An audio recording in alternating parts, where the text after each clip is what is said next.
अभी डिस्कशन हुई है, हमारे कुछ लॉज वगैरह अमेंड होने वाले हैं, उसके ऊपर इनकी भर्ती रुकी हुई थी, वो मैंने कहा हम फौरी तौर पे प्रोसेस करेंगे, जो इनकी वैकेंसीज़ खाली हैं वो फौरी तौर पे भरेंगे हम। और थेफ्ट के ऊपर, पावर थेफ्ट के ऊपर इस टाइम काफ़ी मैसिव स्केल में काम हो रहा है, लेकिन उस पर मेरे ख्याल में अभी हमें बहुत ज़्यादा काम करना है। पावर मिनिस्ट्री के साथ मिल के हम बलूचिस्तान और KPK में ख़ास तौर पे जहाँ पे पावर थेफ्ट इस टाइम ज़्यादा है, वहाँ पे ऑलरेडी उनको आज टास्किंग कर दी है। उस पर भी मुझे उम्मीद है 1 महीने में काफ़ी अच्छे रिज़ल्ट आएंगे। तो ये बेसिक चीज़ें थी। उसके बाद अभी जो एक इंसिडेंट हुआ है बलूचिस्तान में, जिसमें 8 पंजाबी उनको कत्ल कर दिया गया, उनके भी जो 7 लोग थे जो उनको एजेंट थे जो लेके जा रहे थे, वो खुद भी उसमें मारे गए थे। उसके ऊपर भी इन्वेस्टिगेशन जो है वो ऑलरेडी इन्होंने की है। उनको ज़ियारात के वीज़े पे लेके जा रहे थे और आगे उनको प्लान था आगे ले जाने का। तो इसके ऊपर ह्यूमन ट्रैफिकिंग के ऊपर भी बहुत सारा काम कर रहे हैं, लेकिन हमें बहुत सारा काम अभी करने की ज़रूरत है। इंशाल्लाह ताला अगले आने वाले दिनों में आप उसमें भी बड़े अच्छे रिजल्ट देखेंगे इंशाल्लाह सर ये ताला। बताइएगा कि 2-3 चीज़ें हैं। एक तो ये है कि जो साइबर विंग है वो अलहदा हो गया।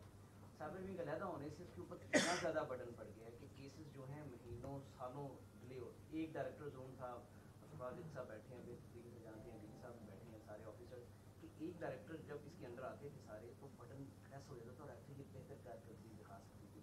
और दूसरा इनकी जो वो APTA होता है, बोर्ड प्रमोशन का, उस सिलसिले में भी ये बड़े डिसहार्ड हैं। इसके बारे में आपकी क्या है? और FA के अंदर हमेशा से ये सुनते थे कि इन्फ्लुएंस है, पोलिटिकल इन्फ्लुएंस है, कुछ तो कम किया उन्होंने। अब आइंदा आपकी क्या स्ट्रेटजी है पोलिटिकल इन्फ्लुएंस को कम करने की? पहली बात ये कि प्रमोशंस ऑलरेडी जिस FIA ऑफिसर की ड्यू है वो इंशाल्लाह ताला मेरे ख्याल में नोटिफिकेशन रह गया है, APT रूल्स वो हो जाएंगी। पॉलिटिकल प्रेशर FIA में इंशाल्लाह ताला अब कोई नहीं आने वाला। मैं पहले की बात नहीं कर सकता, लेकिन अब इंशाल्लाह ताला नहीं आने वाला। तीसरा सवाल आपका था सर, साइबर अलहदा है, साइबर के ऊपर। हमने प्रॉपर आज हमारी डिस्कशन हुई है, इसके ऊपर डिटेल में हम जाएंगे, लेकिन साइबर हम पूरा रिवैम्प करने जा रहे हैं और उसका इंशाल्लाह आपको रिजल्ट अभी तो नहीं बट कुछ आने वाले वक्त में मिलेगा। कल एक लाहौर में वाकया हुआ था कि संजीत सिंह को 2013 में कत्ल किया गया था लाहौर सेंट्रल जेल में। एक कैदी था आमिर तांबा। तो कल आमिर तांबा को लाहौर में इस्लामाबाद में उसके घर में फायरिंग करके पुरस्कार तौर पर जो है जख्मी किया गया और फिर उसको उठा के ले गए हैं। इस वाक़े के बारे में सारे कहा यह जा रहा है कि ये इंडिया ने ये वाक़या कराया, क्या इसके कोई शवाहिद मिले? इससे पहले भी जो 2-4 वाक़यात हुए हैं उसमें इंडियन डायरेक्टली इन्वॉल्व था। पाकिस्तान के अंदर किलिंग्स में पुलिस इन्वेस्टिगेट कर रही है, लेकिन अभी तक उनका शक वही है जो आप कह रहे हैं, बिल्कुल शक वही है। और तकरीबन एग्जैक्टली इस टाइम पे उन्हीं के ऊपर सारा एविडेंस जा रहा है, लेकिन जब तक इन्वेस्टिगेशन मुकम्मल ना हो जाए कहना बेहतर नहीं है, लेकिन तकरीबन उसी तरह का पैटर्न है। सर ये फरमाइएगा,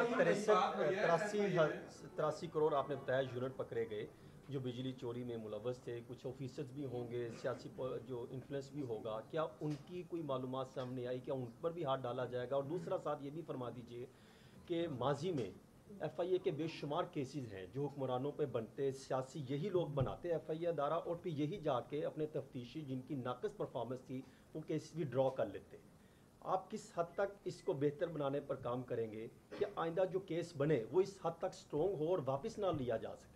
देखें, ओवर बिलिंग एक ऐसी चीज़ है जो अनफॉर्चुनेटली गवर्नमेंट साइड से ही हो रही है। जितनी भी ये हमारी डिस्ट्रीब्यूशन कंपनीज हैं ये इन्वॉल्व हैं बीच में, और उसका बेसिक मकसद ये है कि उनकी थेफ्ट इतनी ज़्यादा है कि वो उसको पूरा करने के लिए ओवर बिलिंग कर रहे हैं। तो उस पे तो अभी 2 एक्शन अरेस्ट हुए हैं, हमें किसी लेवल पे भी जाना पड़ा हम जाएंगे और किसी सूरत इसमें माफ़ी नहीं होगी। दूसरी चीज़ आपने कही कि जो केसेस बनाए जो गए केसेस बना रहे हैं, मैं आपको मिसाल देता हूँ कि एक्सियन एक अरेस्ट हुए जो ये सारा प्रोसेस में खुद मान रहे हैं कि हमने किया, सारा कुछ हुआ, वो भी छूट गए या जिस तरह भी हुआ। एनीवेज उसका आप रिजल्ट अगले 2-4 दिन में देखेंगे, हम छोड़ने वाले नहीं। इसे हटने वाले नहीं। सर ये मेरे दो क्वेश्चन आपके दो डिपार्टमेंट के वाले से, एक FIA के वाले से और एक पासपोर्ट के वाले से। आपने कहा लाहौर एयरपोर्ट पर काउंटर्स में इजाफा किया जा रहा है, उसमें ऑलरेडी 17 काउंटर्स एयरपोर्ट पर लगे हुए हैं जिनमें सिर्फ 10 ऑपरेशनल है, और सिविल एविएशन का कहना है कि मुतअद्दिद बार FIA को कहा गया अपना वहाँ पे अमला दें, लेकिन यहाँ से नहीं दिया जाता अमला उनको। देखें मैं डिपार्चर की बात कर रहा हूँ। डिपार्चर में मैंने दर्जनों दफ़ा गुजरा हूँ, 17 मुझे तो आज तक नहीं नज़र आए। वो एयरपोर्ट नहीं ऐसा नहीं है। जो मेन काउंटर हैं वो आई थिंक 10-12 हैं के करीब हैं, और वहाँ ज़्यादा चाहिए। हम क्यों नहीं लगाएंगे? हम रिक्वेस्ट कर रहे हैं इस टाइम सिविल एविएशन से, और ख्वाजा आसिफ साहब ने बड़ा पॉजिटिव रिस्पांस दिया उस पर। इंशाल्लाह ताला आपको नजर आएंगे उस पर। सर ये बताइएगा कि आपने बतौर वज़ीर आला पंजाब गुर्दों का एक केस जो है वो उस पर प्रेस कॉन्फ्रेंस की थी, तो अभी गुज़िश्ता दिनों फिर FIA ने वो मुजरमान पकड़े हैं, तो ये कानून इतना कमज़ोर क्यों है कि वो मुलजमान फिर जमानतों में बाहर आ जाते हैं? आप ये समझते कि इसमें कानून साजी होने की ज़रूरत है? मज़ीद बिल्कुल होने की ज़रूरत है। हमारी पहले भी मीटिंग हुई है, आज भी ये डिस्कस हुआ है। जहाँ हम कमज़ोर हैं कानून साजी पे, हम अपनी कानून साजी स्ट्रॉन्ग करेंगे, और मोस्ट प्रॉब्ली इंशाल्लाह ताला अगले आने वाले दिनों में आपको कानून साजी नजर आएंगी। अच्छा मौसम साहब, मेरा सवाल ये है, 3 अहम जिम्मेदारियां क्या उनके साथ साफ कर पाएंगे? और दूसरा सवाल ये है कि राणा सनाउल्लाह ने कहा कि आप चाहते तो वज़ीर आज़म भी बन सकते हैं, लेकिन मेहरबानी है कि आप वज़ीर दाखिला बने। उनके बयान पर क्या कहेंगे? राना साहब बड़े अच्छे दोस्त और भाई हैं, इसलिए मैं उनके बयान पे कोई कमेंट नहीं करूँगा तो बेहतर है। इसके बाद जनवरी से लेके अब तक 78 करोड़ की सेग्रीगेशन हो चुकी है, और उस पे अभी तक कोई FIA का नहीं देखने को आ रहा। इससे पहले वाला ये जो आपने एक्सियन को पकड़ा है जनवरी इस साल की, जनवरी से लेके आज तक 78 करोड़ रुपए की फिर सेग्रीगेशन हुई लेस्को की तरफ से, उस पे अभी तक FIA ने क्या उस पे कोई काम किया? जी, जैसे आपको पहले सर आपकी तो एक जो हमने दूसरा एक्सियन गिरफ्तार किया, ये बारबानपुरा सर्कल में 1,90,00,000 यूनिट पर। जी वो तो इस पर हम बाकी हमारी इंक्वायरीज चल रही हैं, चूँकि बहुत सारी MNT की रिपोर्ट आती हैं जो हमारी टेक्निकल, जिसमें हमारा केस नॉकआउट ना हो सके, तो उसकी हम तैयारी करें। आपको बहुत जल्द और केसेस नजर आएंगे और अफसरान गिरफ्तार होंगे। मेरा सवाल ये है मौसम साहब के पिछले 1 साल के दौरान पुलिस जो है पूरे सूबे में चादर और चारदीवारी का तकद्दुस पमाल कर रही है, लोगों के घरों में सियासी और दूसरे भी मुखालफिन, तो क्या इसकी रोकथाम के लिए भी आपने कोई काम किया है? और अगर ये इनको रोक दिया जाता है तो शायद सानिया बाबर नगर ना होता, इस पर आप क्या कहेंगे? मेरा ख्याल है ये सर 1 बजे जाके मेरे ख्याल में ये प्रोविंशियल गवर्नमेंट इसके बेहतर जवाब दे सकती हैं। सर ये मसला है कि मैं दूं, हमें प्रोविंशियल गवर्नमेंट इसको कुछ तो कहेंगे, लोग करेंगे, कोई इनको रोकेंगे, लोगों के घरों में छापे ना मारे, तो रवायती नहीं घरों में देखें। सर रात को तो कुछ नहीं बनता। मेरी बात सुने, अगर तो किसी क्रिमिनल के घर छापा मारना है तो मैं तो ये नहीं कहूँगा कि रात को ना मारें।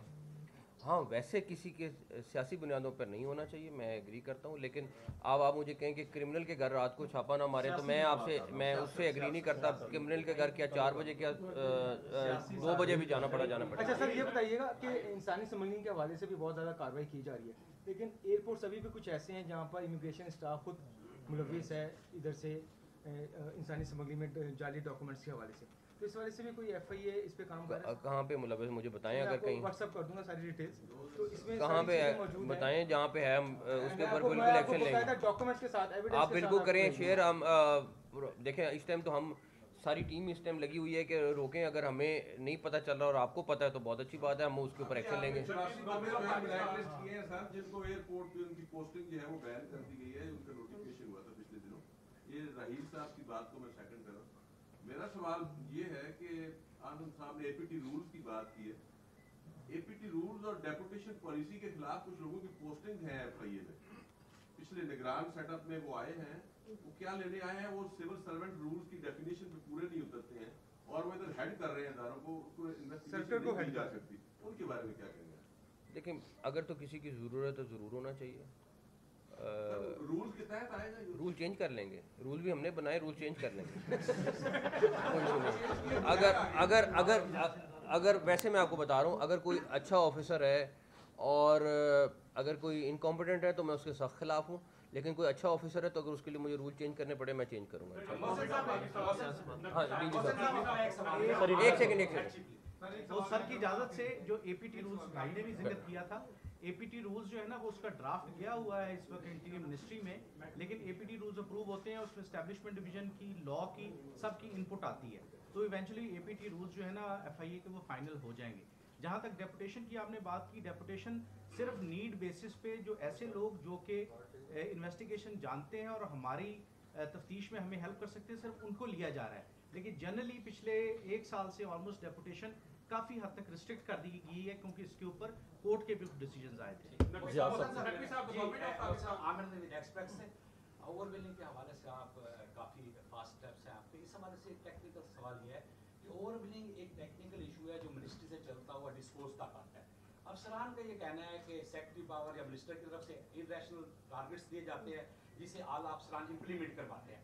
तो क्या ये जो सिलसिला जारी था पहले इसे रोकने के लिए आपने मिनिस्ट्री ऑफ पावर से कोई लाइजन है आपका कि ऐसे टारगेट्स ना दिए जाएं जो अप्रोचेबल या रीचेबल ना हो? इस हवाले से कोई आपकी एक्टिविटी है ताकि ये कंटिन्यूटी आगे रुके? देखिए आपका बहुत बेहतर सवाल है। मेरा ख्याल है मैंने प्राइम मिनिस्टर साहब से इसके ऊपर उनको अपडेट किया है और डेफिनेटली पावर मिनिस्ट्री अपनी इंडिपेंडेंट मिनिस्ट्री है, मैं उनको तो नहीं गाइड कर सकूँगा कि वो क्या करें क्या ना करें, लेकिन क्योंकि ये पब्लिक डोमेन आता है और इसके ऊपर मेरा अपना ख्याल है प्राइम मिनिस्टर साहब खुद एक्शन लेंगे। उनको ऑलरेडी हम अपडेट कर रहे हैं कॉन्टीन्यूसली कि ये चीज़ें हैं, क्योंकि ये ऐसा मामला है जो बड़ा टची मामला है और कोई भी पब्लिक जिसको इतना बड़े धचके लग रहे हो, ऑलरेडी बिजली महंगी है, ऊपर से ये ओवर बिलिंग हो जाए तो उन लोगों का तो वैसे ही बुरे हालात हो रहे हैं। तो इंशाल्लाह ताला उसको रोकने के लिए हम अपना पूरा काम करेंगे।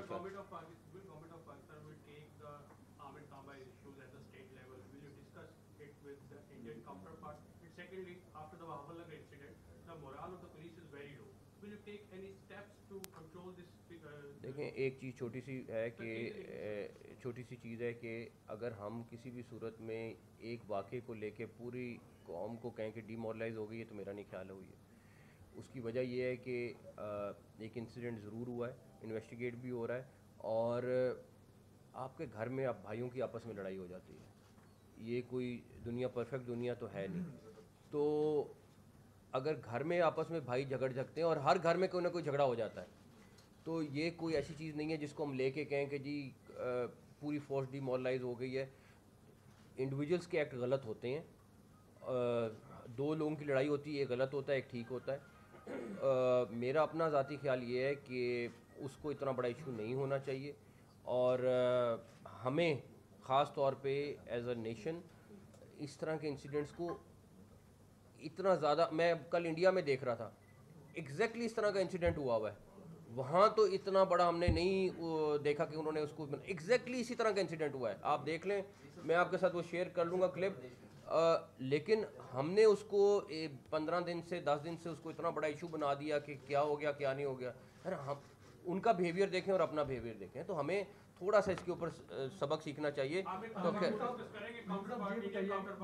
कराची में जो स्ट्रीट क्राइम है वो काफ़ी हद तक बढ़ चुका है, इस हवाले से क्या इक़दाम? देखें उसके ऊपर आईजी सिंध से भी मैं इन टच हूँ और उस पर रेंजर्स भी करेगी काम, लेकिन डेफिनेटली ऊपर नीचे अप्स एंड डाउन आते हैं और कराची पुलिस इस टाइम सिंध पुलिस एग्रेसिवली काम कर रही है। और अगर आप देखें ठीक है क्राइम हो रहा है, लेकिन ये भी देखें कि डेली की बुनियाद पे वो कितने मुकाबले कर रहे हैं और कितने ज़्यादा पकड़ रहे हैं, वो उसका कंपैरिजन कर लें तो बहुत बेहतरी आई। सोशल मीडिया पे डिसइंफॉर्मेशन बहुत ज़्यादा फैलाई जा रही है और इससे माशरे में एक ख़तरनाक सिचुएशन का एक पहलू भी सामने आ रहा है। बतौर वफाकी वज़ीर दाखिला, सोशल मीडिया साइबर क्राइम किस तरीके से, क्या कोई कानून साजी की ज़ेर गौर है और इसको किस तरीके से एक्सेस पाएंगे? ज़ाती तौर पे मैं इस हक़ में हूँ कि बिल्कुल कानून साजी होनी चाहिए। आप मुझे बताएं कि यूके में या बाकी जगहों पे कहीं पे जाएं, आप यूएई में जाएं, ज़रा झूठी इस तरह की किसी के ख़िलाफ़ ज़रा ट्वीट करके कोई दिखाए और उसके बाद उसके साथ जो सलूक होता है वो भी देख लें। तो सिर्फ पाकिस्तान में हर चीज़ आज़ादी राय ज़रूर होनी है और हम सबको राइट है एज ए जर्नलिस्ट सबका समझते हैं, मेरा ख्याल है कि हमारा पास राइट होना चाहिए, लेकिन किसी के ऊपर कीचड़ उछालना और झूठा कीचड़ उछालना और उसके बाद उसको डिफेंड भी ना कर पाना कि लगा दिया ठीक है हो गया गलत हो जाएगा क्या फ़र्क पड़ता है, उस चीज़ के लिए लॉ होना चाहिए। और मैं हर जगह पे ये बात कह रहा हूँ, हमें सख्त लॉज की ज़रूरत है। आप सिर्फ एक मिडिल ईस्ट का मुल्क है, वहाँ पे ज़रा ये ट्वीट करके दिखा दें कि यहाँ सड़कों पे इतना इतना पानी खड़ा है, उसके बाद देखें क्या होता है। आप छोड़ दें कि आपने कोई उनके किसी के ऑफिसर्स के बारे में या किसी के बारे में कहना है, सिर्फ सड़क पे पानी खड़ा है उसकी वीडियो ट्वीट करके दिखा दें, उसके बाद देखें क्या होता है। मुस्तकबिल में सोशल मीडिया पर पाबंदियाँ लगने पर पाबंदी का वर्ड ना यूज़ करें, लॉज आने चाहिए। मेरा हक है कि मेरे ख़िलाफ़ अगर कोई झूठा इल्ज़ाम लगाता है तो मैं उसके ख़िलाफ़ कहीं ना कहीं जा सकूं। आपके ख़िलाफ़ कोई बात करता है या कोई दूसरा अगर सच्चा है तो अपने एविडेंस दे और ठीक है, बिल्कुल ठीक है, लेकिन ये नहीं हो सकता कि आप रोज़ बोलते जाएं, सारा कुछ करते जाएं और कोई जवाब नहीं दें। कुछ अर्से में टीटीपी की जो कार्रवाइयाँ के एरिया में बड़ी ज़्यादा बढ़ी हैं, इस हवाले से अफगानिस्तान के साथ कुछ बातचीत चली है कि वो इन इलाकों से अपने दहशतगर्द पाकिस्तान भेजता है? पाकिस्तान मुसलसल अफगानिस्तान से बातचीत कर रहा है और जितने भी हालिया दहशतगर्दी के इंसिडेंट्स हो रहे हैं तकरीबन सारे के सारे जो पीछे मास्टरमाइंड या जहाँ पे बैठ के सारी प्लानिंग हो रही है वो अफगानिस्तान से हो रही है। हमारा बड़ा कंसर्न है इस बारे में और हम जिस लेवल पे भी टेकअप कर सकते हैं कर रहे हैं। फॉरेन ऑफिस भी उस पर लगा हुआ है, हम लोग भी जो लेवल रेस कर सकते हैं कर रहे हैं, लेकिन ये इस टाइम एक सीरियस इशू आया हुआ है और हम इसको एड्रेस करने की कोशिश कर रहे हैं। लेकिन बताइएगा कि हाईकोर्ट ने ये कहा था कि एक फैसला दिया था कि पुलिस जब रेड करेगी वो मंशियात फरोशों के खिलाफ या किसी भी ऑपरेशन में तो वो कैमरा यूज करेगी, तो क्या आपने पुलिस को जदीद करने के लिए कुछ इस तरह का कोई मैकेनिज्म बनाया है या कुछ चल रहा है जो पुलिस पार्टी अगर रेड करे ताकि वो सबूत के तौर पे कोर्ट में पेश किया जा सके? इरफान भाई आप अच्छा सर मेरी बात सुने, कैमरे की होना चाहिए, बिल्कुल होना चाहिए, कोई शक नहीं। हाई कोर्ट का ऑर्डर पे इम्प्लीमेंट भी होना चाहिए, लेकिन उसकी कॉस्ट, हर सिपाही को अगर आपने कैमरा लगाना है तो उसकी कॉस्ट निकाल लें। उनको तो वेपन्स भी पहले हम अच्छी तरह दे दें, तो कैमरा भी होना चाहिए बिल्कुल। फिर भी चाहिए तो है ना। आईजी सांबा का क्या फैसला अली नासिर रिजवी साहब चार्ज ले लेंगे इस हफ्ते या किसके बाद? इंशाल्लाह ताला कोई इतना बड़ा इशू नहीं है। ऑफिसर्स डेफिनेटली इधर भी शॉर्ट है उधर भी शॉर्ट है, लेकिन कोई इतना बड़ा इशू नहीं है इंशाल्लाह ताला। Thank you.